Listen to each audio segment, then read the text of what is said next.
சுக்கிரன் பார்வை படுதல் வேண்டின் எங்கள் இறைவன் கணபதி இடக்கையின் கீழே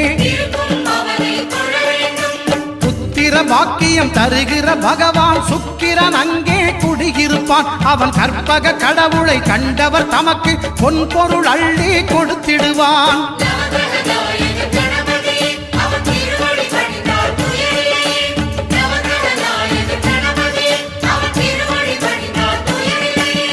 ஒன்பது கோளும் ஒன்றாய் காண